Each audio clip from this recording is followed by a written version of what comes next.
Hello dear students, Shri Rajaram उच्च माध्यमिक विद्यालय सांचौर के यूट्यूब चैनल पर आप सभी का स्वागत है। आज अपन जो बॉटनी का unit second and female gametophyte development यानी कि नर व मादा युग्मकोद्भिद का निर्माण एवं विकास, इसके बारे में डिस्कस करेंगे। पहले वाले वीडियो के अंदर अपन डिस्कस किया था कि परागकोश डेवलपमेंट ऑफ एंथर, परागकोश का निर्माण कैसे होता है या उसका परिपक्वन कैसे होता है उसके बारे में डिस्कस किया था, जिसके अंदर अपन ने देखा था कि जो परागकोश है, परागकोश जो था उसका निर्माण जो होता है वो किससे होता है? प्रपशु कोशिकाओं से, प्रपशु सेल्स। और प्रपशु सेल्स जो होती है इसका जो जीवद्रव्य होता है वो गाढ़ा होता है और केंद्रक जो होता है वो स्पष्ट होता है, उसको प्रपशु सेल कहते हैं। आर्केंजियल कोशिका अपन ने देखा था और ये आगे चलकर दो प्रकार की कोशिका बनाती है। एक बनाती थी पराग कोश द्वितीय सेल, ठीक है, और दूसरी जो बनी थी वो बनी थी बीजाणु जनन कोशिका। दो प्रकार की कोशिका अपन ने देखी थी पराग कोश के अंदर। प्रपशु कोशिकाओं से, प्रपशु कोशिकाओं के अंदर जीव द्रव्य गाढ़ा होता है, स्पष्ट केंद्रक होता है और वो आगे चलकर परागकोश द्वितीय और एक बीजाणु जनन कोशिका। परागकोशीय द्वितीय जो होती है इसके अंदर आपने चार संरचनाओं को देखा था। सबसे पहले आपने क्या देखा था? सबसे पहले आपने देखा था एपिडर्मिस, एपिडर्मिस, ठीक है, बाह्य त्वचा जिसे कहते हैं। दूसरा आपने देखा था एंडोथीशियम, एंडोथीशियम, और तीसरा आपने देखा था मिडल लेयर, और लास्ट और अंतिम में आपने देखा था टेपिटम। तो चार संरचनाएं आपने देखी थी परागकोशी भित्ति, और ये जो टेपिटम था यह परागकोश की भित्ति का सबसे लास्ट स्तर था और यहाँ से इसके नीचे जो आता है वो आता है बीजाणुजन कोशिका, जो आगे चलकर बीजाणुओं का क्या करती है? निर्माण करती है। इस चीज के बारे में अपन ने डिस्कस कर लिया था, ठीक है। वो वाला यदि आपने वीडियो नहीं देखा तो जाकर उस वीडियो को भी देख लीजिए ताकि आपको ये चीज आसानी से समझ में आ सके, ठीक है। अपन आज का टॉपिक स्टार्ट करते हैं। आज अपन पढ़ेंगे बीजाणु जनन, जिसको इंग्लिश में कहते हैं, जिसको इंग्लिश में भाई कहते हैं माइक्रोस्पोरोजेनेसिस, माइक्रोस्पोरोजेनेसिस, ठीक है, लघु बीजाणु जनन। लघु बीजाणु जनन का मतलब यह है कि जो लघु बीजाणु मात्र कोशिका थी जो अपन ने अभी देखी थी प्रपशु कोशिकाओं से, दो प्रकार की कोशिका अभी अपन ने देखी थी, ठीक है। आर्केंजियल सेल, प्रपशु कोशिका जो थी इससे एक बनी थी बीजाणुजन कोशिका, एक बीजाणुजन सेल्स, और एक यहाँ पे देखी थी परागकोश द्वितीय सेल, और इसके आगे दोनों के आगे अपन ने लगा दिया था प्राथमिक द्वितीय, और इसके आगे भी अपन ने लगा दिया था प्राथमिक द्वितीय। और ये आगे चलकर परागकोश की भित्ति का निर्माण करती है और ये आगे चलकर पराग कणों का निर्माण या लघु बीजाणुओं का निर्माण करती है। और ये जो प्राथमिक बीजाणुजन कोशिका है ये आगे चलकर लघु बीजाणु मात्र कोशिकाओं का क्या करती है? निर्माण करती है। तो लघु बीजाणु मात्र कोशिका से लघु बीजाणु के निर्माण की प्रक्रिया, लघु बीजाणु जो मात्र कोशिका है इससे लघु बीजाणु के जो निर्माण की प्रक्रिया है उसको क्या कहता है? लघु बीजाणु जनन कहते हैं। और इस चीज के अंदर आपको क्या ध्यान रखना है? इसके अंदर आपको ध्यान ये रखना है कि जो लघु बीजाणु मात्र कोशिका होती है ये कैसी होती है? तो 2n होती है, ठीक है। 2n से क्या बनता है? तो n बनता है। बताओ 2n से n बनेगा तो क्या, कौन सा विभाजन होगा? 2n से n बनेगा तो विभाजन कौन सा होगा? बोलो। बिल्कुल करेक्ट, अर्धसूत्री विभाजन, अर्धसूत्री विभाजन। तो लघु बीजाणु मात्र कोशिका जो कि 2n द्विगुणित होती है, जिसमें अर्धसूत्री विभाजन के द्वारा n का निर्माण होता है, और ये n जो होती है यह n आगे चलकर चार प्रकार की कोशिकाओं का क्या करती है? निर्माण करती है। तो इस चीज को अपन देखेंगे कि जो 2n है वो आगे चलकर n का निर्माण करती है, तो इस क्रिया को लघु बीजाणु जनन कहते हैं। लघु बीजाणु ऊतक की हर एक कोशिका पराग मात्र कोशिका या लघु बीजाणु मात्र कोशिका की तरह व्यवहार करती है। अभी अपन ने देखा लघु बीजाणु जो मात्र कोशिका है ये कोशिकाओं का समूह होता है जिसको लघु बीजाणु ऊतक कहता है। इसकी हर एक जो कोशिका होती है, इसकी जो प्रत्येक कोशिका है वो पराग मात्र कोशिका या लघु बीजाणु जनन की मात्र कोशिका की तरह व्यवहार करती है। तो ये जो आपकी कोशिका होती है वो कैसी होती है? 2n, और ये 2n आगे चलकर किसका निर्माण करती है? n का निर्माण करती है। इस प्रक्रिया को क्या कहता है? लघु बीजाणु जनन कहते हैं। जो लघु बीजाणु मात्र कोशिका होती है वो आगे चलकर लघु बीजाणुओं के जो निर्माण करती है उस प्रक्रिया को अपन लघु बीजाणु जनन कहता है। तो हर एक लघु बीजाणु मात्र कोशिका जो कि क्या होती है? द्विगुणित होती है, 2n होती है, द्विगुणित। आपको ध्यान रखना है भाई, हर एक लघु बीजाणु मात्र कोशिका जो होती है, वो जो लघु बीजाणु मात्र ऊतक के अंदर पाई जाती है वो द्विगुणित होती है। और इसके अंदर क्या होता है, अर्धसूत्री विभाजन। अर्धसूत्री विभाजन होगा तो आपको पता होना चाहिए 2n से क्या हो जाएगी, n हो जाएगी, होकर 4 लघु बीजाणु का क्या करती है, निर्माण। तो आपको ध्यान क्या रखना है कि जो लघु बीजाणु मात्र कोशिका होती है जो द्विगुणित होती है, उसमें अर्धसूत्री विभाजन से 4 लघु बीजाणु बनते हैं। और ये जो 4 लघु बीजाणु होते हैं ये क्या होता है, अगुणित होता है, अगुणित, यानी कि क्या होता है, n होता है। ये चीज आपको ध्यान रखनी है। और आपको पता ही होना चाहिए कि 2n से n अर्धसूत्री विभाजन होता है तो हमेशा द्विगुणित से अगुणित बनती है। तो यहाँ पे 4 लघु बीजाणु बनती है। लघु बीजाणु मात्र कोशिका 2n होती है, 4 लघु जो बीजाणु होता है वो n होता है। और ये क्या होता है पता है, क्रियात्मक होता है, ये क्रियात्मक होता है, ये क्रियाशील होते हैं। फिर आरंभ में चारों लघु बीजाणु कैलोज परत से आपस में क्या रहते हैं, जुड़े रहते हैं। ये जो लघु बीजाणु है वो आपस में एक परत के द्वारा जुड़े रहते हैं जिसको कैलोज परत कहते हैं। बहुत इंपॉर्टेंट लाइन है ये। आरंभ में चारों लघु बीजाणु जो होते हैं वो आपस में कैलोज परत द्वारा जुड़े रहते हैं, लेकिन इस लघु बीजाणु के समूह को क्या कहता है, चतुष्क कहता है। ठीक है, आपको ध्यान ये रखना है कि ये जो 4 लघु बीजाणु बन रहे हैं, ये 4 लघु बीजाणु स्टार्टिंग के अंदर कैलोज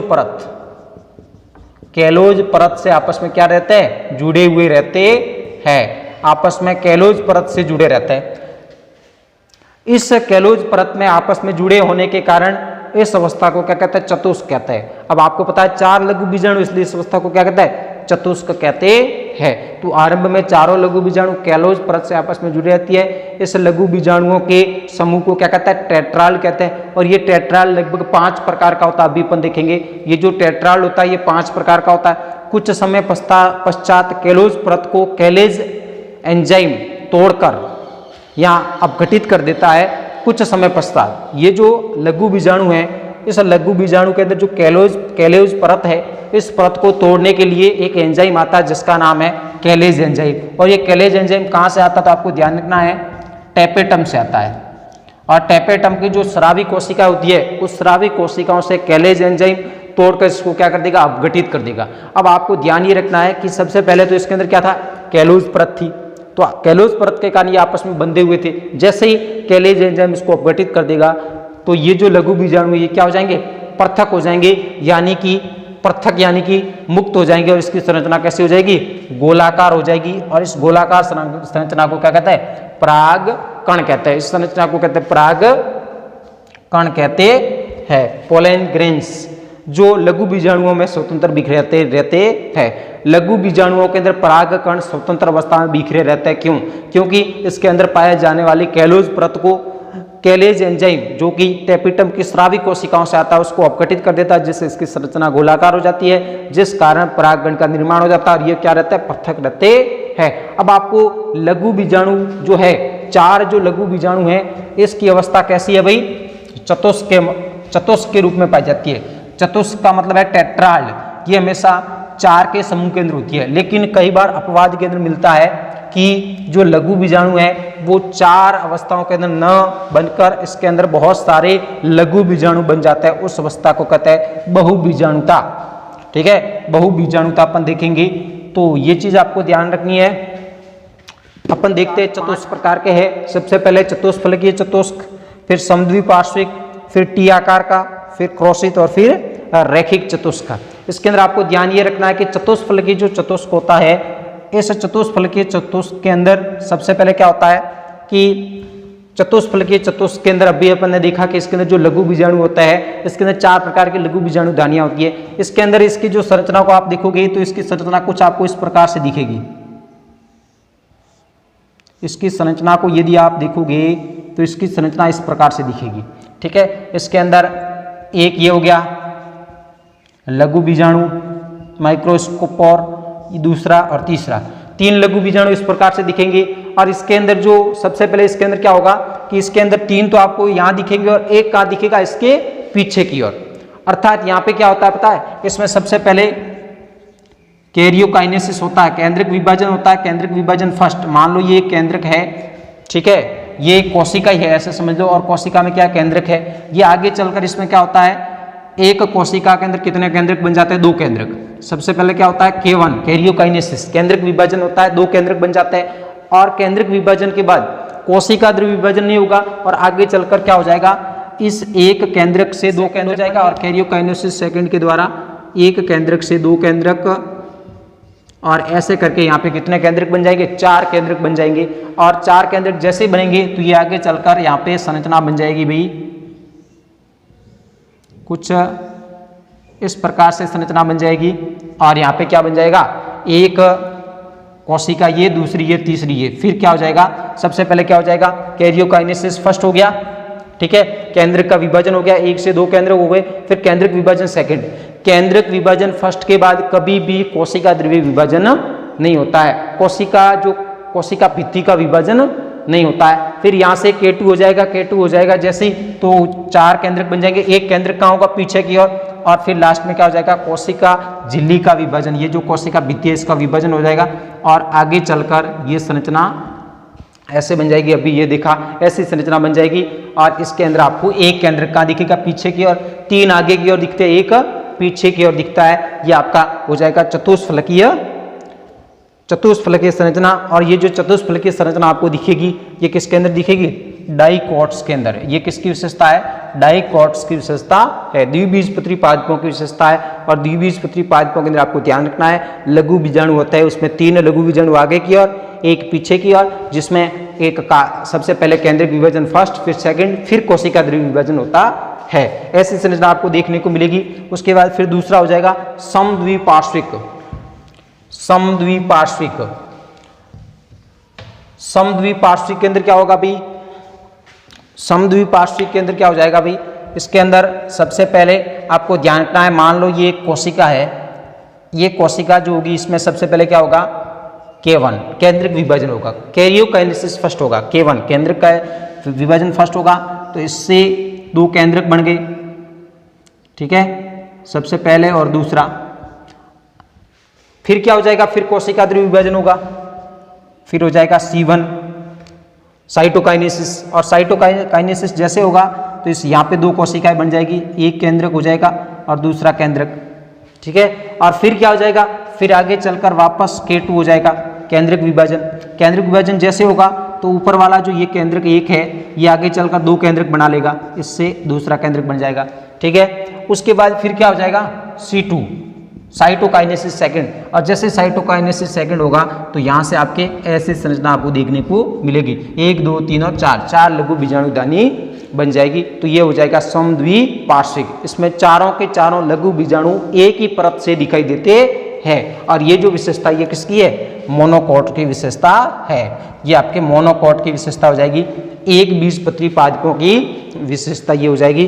तो समद्विपार्श्विक के अंदर आपको ध्यान रखना है, इसके अंदर जो चतुष्क होता है इसमें सबसे पहले केंद्रक विभाजन, फिर कोशिका द्रव्य विभाजन, फिर केंद्रक विभाजन, फिर कोशिका द्रव्य विभाजन और लास्ट में जाकर 4 लघु बीजाणु बनता है और एक ही परत से दिखाई देता है। और ऐसी संरचना आपको किसके अंदर देखने को मिलेगी? मोनोकोट्स के अंदर देखने को मिलेगी। तो ये आपका हो गया समद्विपार्श्विक आकार है। इस आकार में आपको ऐसे देखने को मिलेगा कि इसके अंदर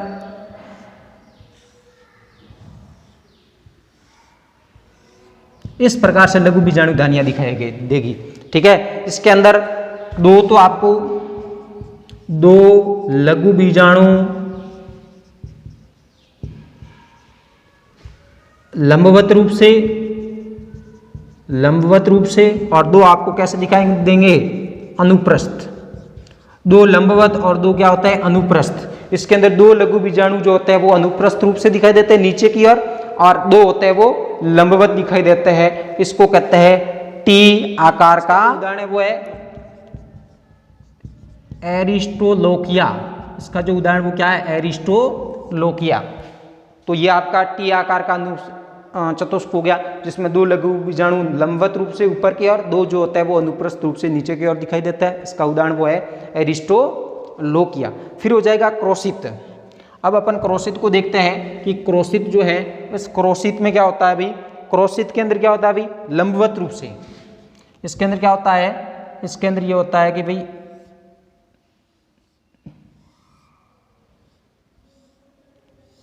इस प्रकार से आपको दिखाई देगा, ठीक है। एक ही तल से 3 ही दिखाई देंगे, लेकिन जो नीचे वाला है उसके समकोण पर 2 दिखाई देते हैं। उसके समकोण पर ऊपर वाली 2 लघु बीजाणु दानियां जो होती है वो नीचे वाले के समकोण पर दिखाई देती है। मतलब ऊपर की ओर 2 लघु बीजाणु दानियां युग्म में और नीचे की ओर 1 लघु बीजाणु दानी। वो है मैग्नोलिया प्लांट जो होता है, इस प्लांट के अंदर आपको देखने को क्या मिलेगा, इस प्लांट के अंदर आपको क्रॉसिस चतुष्क देखने को मिलेगा। अपन ने अभी देखा कि चतुष्फलक के अंदर क्या था भाई, डाइकोट, ठीक है। इसके अंदर क्या था, मोनोकोट। और इसके अंदर क्या था भाई, इसके अंदर एरिस्टोलोगिया, क्या एरिस्टोलोकिया आप कह सकते हो, एरिस्टोलोकिया। और क्रोसित के अंदर आपको क्या देखने को मिलेगा, मैग्नोलिया प्लांट। ये जो प्लांट है, इस सभी प्लांट के अंदर अलग अलग प्रकार का क्या पाया जाता है, चतुष्क पाया जाता। अब रेखिक क्रम के अंदर आपको ध्यान रखना है, सभी यानी कि चारों लघु बीजाणु एक क्रम में विन्यासित, एक ही क्रम में विन्यासित। कैसे भाई, ये हो गया एक, ये हो गया दूसरा, ये हो गया तीसरा और ये हो गया चौथा। ये लघु बीजाणु एक ही क्रम के अंदर होता है, उसको कहते हैं भाई रेखिक चतुष्क। वो है होलोफिला, ठीक है। तो ऐसे करके आप इस उदाहरणों को याद रखना। लघु बीजाणु जनन, ठीक है, लघु बीजाणु मात्र कोशिकाओं से लघु बीजाणुओं के निर्माण की प्रक्रिया। तो अभी अपन ने देखा लघु बीजाणु मात्र कोशिका से लघु बीजाणु के निर्माण की प्रक्रिया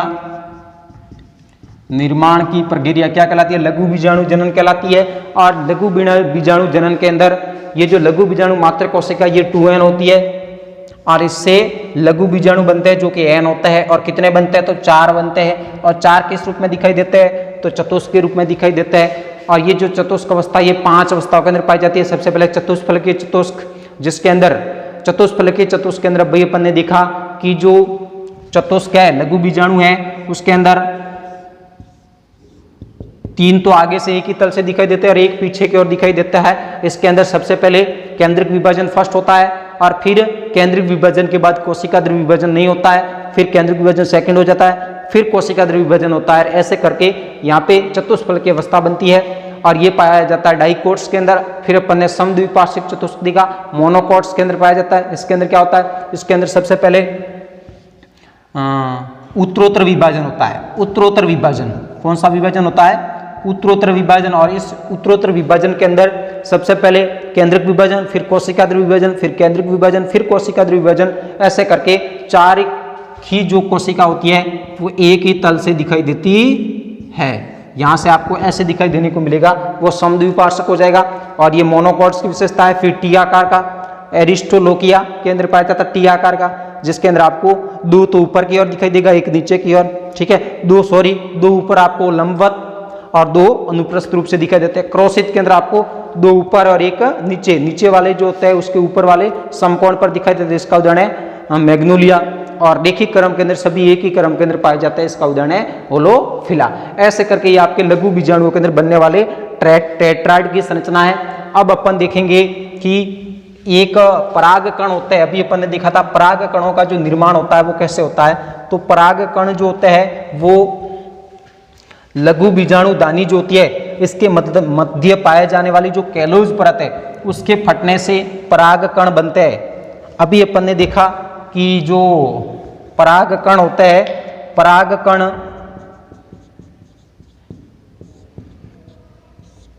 का मतलब ये होता है कि जो लघु बीजाणुओं में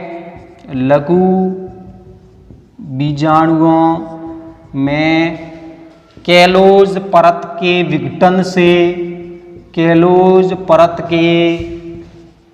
विघटन से बनी गोलाकार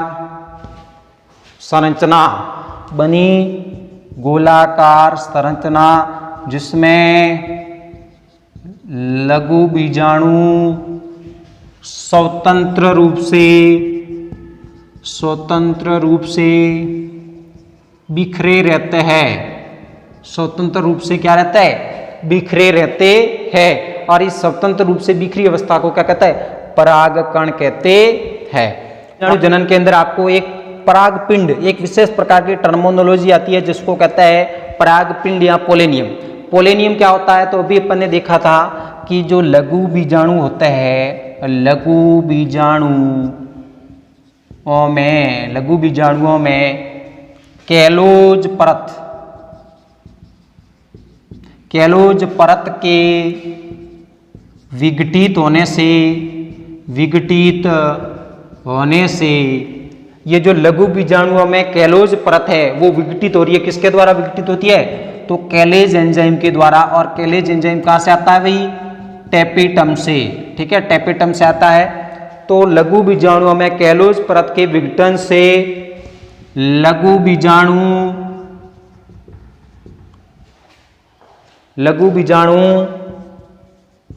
स्वतंत्र हो जाते हैं और गोलाकार संरचना बनाते हैं, गोलाकार संरचना बनाते हैं, जिसे आप परागपिंड कहोगे या क्या कहोगे, पोलेनियम, जिसे आप परागपिंड या पोलेनियम कहते हैं। अब पोलेनियम क्या होता है कि भी अपन ने देखा था अभी चतुष्क भी अपन ने देखा था कि ये एक चतुष्क था।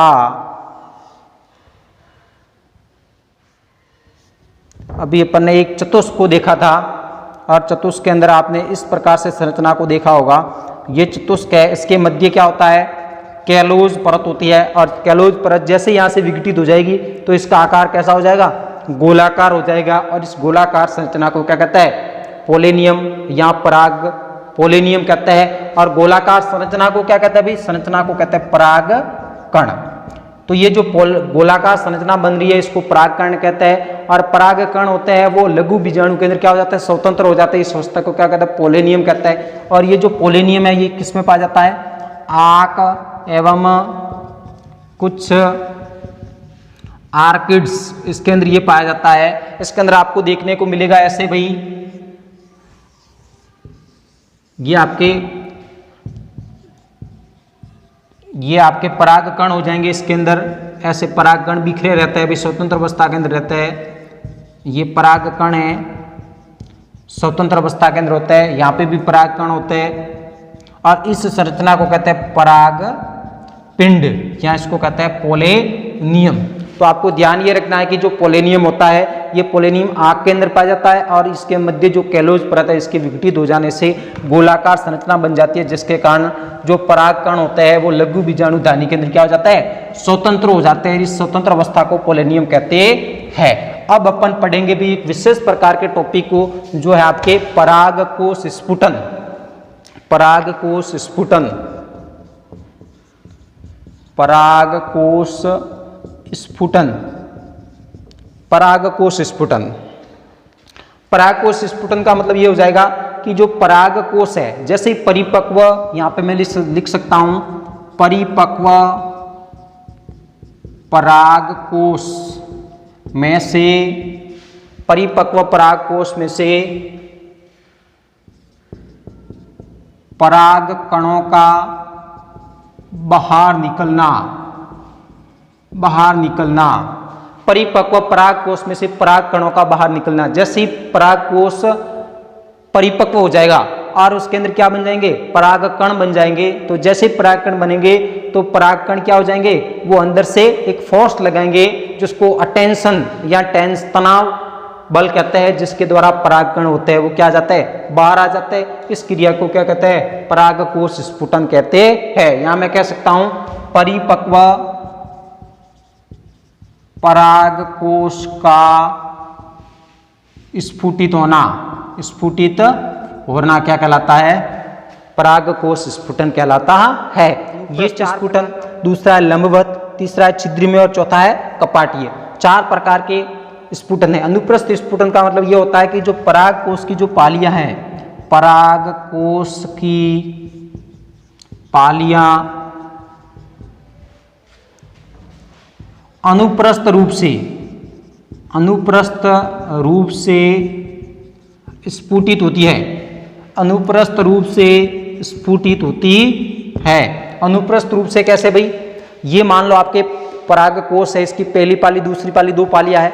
इस पाली के अंदर यदि ये पालियां ऐसे स्फुटित ना होकर, ये पालियां ऐसे स्फुटित ना होकर इसके बीच में यहाँ से ये ऐसे स्फुटित हो जाती है, ऐसे स्फुटित नहीं होती है, बीच में से ऐसे स्फुटित हो जाती है। इसका डायग्राम बनाने की मैं कोशिश कर रहा हूँ कि ये पालियां है परागकोश की, ठीक है, ये परागकोश की पालियां हैं। ये यहाँ से स्फुटित नहीं होगी, ये कहाँ से स्फुटित होती है? ये बीच में से स्फुटित हो जाती है। यहाँ से क्या निकलता है? पराग कण निकलते हैं। तो ये क्रिया क्या कहलाती है भाई? अनुप्रस्थ स्फुटन। और ये स्फुटन किसमें पाया जाता है? तुलसी में। तुलसी के अंदर जो परिपक्व पराग कण है वो अनुप्रस्थ स्फुटन के द्वारा बाहर आते हैं। तो इसके अंदर जो पराग कण है वो अनुप्रस्थ रूप से बाहर आएंगे। उदाहरण क्या है? तुलसी। दूसरा देखो लंबवत। लंबवत का मतलब ये हो जाएगा कि परागकोश की पालियां, परागकोश की पालियां लंबाई के अनुदिश, लंबाई के अनुदिश या लंबवत रूप से, लंबवत रूप से स्फुटित होती है। लंबवत रूप से स्फुटित होती है, इसका मतलब ये हो जाएगा कि ये 2 परागकोश है, ठीक है, ये और ये कैसे स्फुटित होंगे? ऐसे स्फुटित होंगे। ऐसे स्फुटित होती है तो वो तो क्या हो जाएगी? अनुप्रस्थ। और यदि ऐसे स्फुटित होती है तो वो क्या हो जाती है? लंबवत। और लंबवत किसके अंदर होती है? तो आप देख लेना कपास। कपास आपके घर पे होगा तो कपास को देख लेना, जैसे वो परिपक्व हो जाती है, जब उसमें से रुई निकलती है तो वो ऐसे स्फुटित होती है, ऊपर से स्फुटित होती है, तो इसको कहता है लंबवत स्फुटन। फिर वही तीसरा है छिद्र में। छिद्र में स्फुटन का मतलब यह है कि यहाँ पे जो स्फुटन होगा ये क्या हो जाएगी? परागकोश है और परागकोश में यहाँ ऊपर के और क्या बन जाएंगे? छिद्र बन जाएंगे। और इस छिद्र से परागकण क्या निकलेंगे? बाहर निकलेंगे। तो ये हो जाएगा छिद्र में स्फुटन। परागकोश की पालियां ऊपर से छिद्रित होकर इसमें से परागकण निकलता है, तो इसको कहता है छिद्र में। ये उदाहरण है, इसका उदाहरण है मकोय। मकोय के अंदर छिद्र में पाया जाता है। आपको उदाहरण ध्यान रखना है। फिर एक कपाटीय। कपाटीय के अंदर आपको ध्यान ये रखना है कि ये लघु बीजाणुधानी है, ठीक है, सॉरी परागकोश है।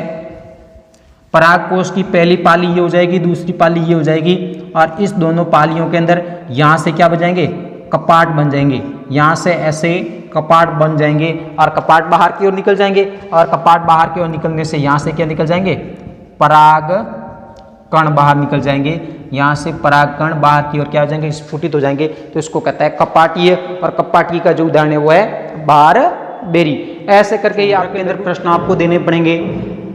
तो सबसे पहले टेपिटम का कार्य आपको बताना है। टेपिटम का क्या कार्य है? टेपिटम परागकोश की भित्ति की सबसे अंतिम स्तर की जो संरचना है उसको टेपिटम कहते हैं। यूबिस का क्या है इसके बारे में बताना है।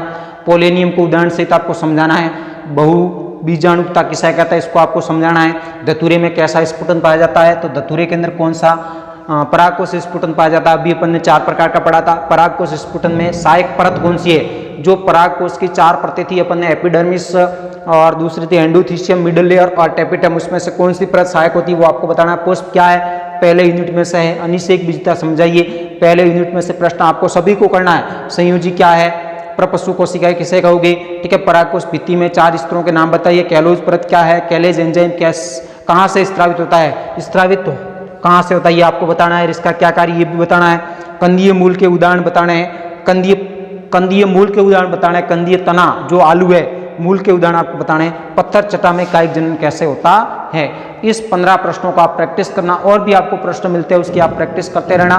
प्रीवियस ईयर के प्रश्न भी आप देख लेना। प्रीवियस ईयर के जो भी पेपर के अंदर प्रश्न है उसी को आप देख लेना, क्योंकि पहला, दूसरा, तीसरा, चौथा जो यूनिट है पहले का ये, इसमें से छोटा प्रश्न पूछा जाएगा। छोटे 1-1 नंबर के सभी प्रश्न आएंगे, इसलिए आपको ध्यान रखना है। छोटे छोटे प्रश्न आपको याद रखना है, ठीक है। तो ये आपका दूसरे यूनिट का दूसरा वीडियो था। पहले यूनिट के अंदर 2 वीडियो, दूसरे यूनिट के अंदर लगभग ये दूसरा वीडियो है। एक अभी इसका बनेगा और 3 और अलग बनेंगे। ऐसे करके 4, 5, 6 वीडियो इसके बनेंगे। और जूलॉजी के लिए मैंने पर्सनल सेपरेट वीडियो डालने शुरू कर दिया है, वहाँ से आप इसको देख लीजिए, क्योंकि जूलॉजी आपके प्रैक्टिकल और थ्योरी दोनों के हिसाब से इंपॉर्टेंट है। तो ये आप इसका स्क्रीनशॉट ले लीजिए और इस प्रश्नों को करने की कोशिश करें। और नहीं आता है तो आप कमेंट के अंदर हमें जरूर बताएं। आज के लिए इतना ही। खूब धन्यवाद।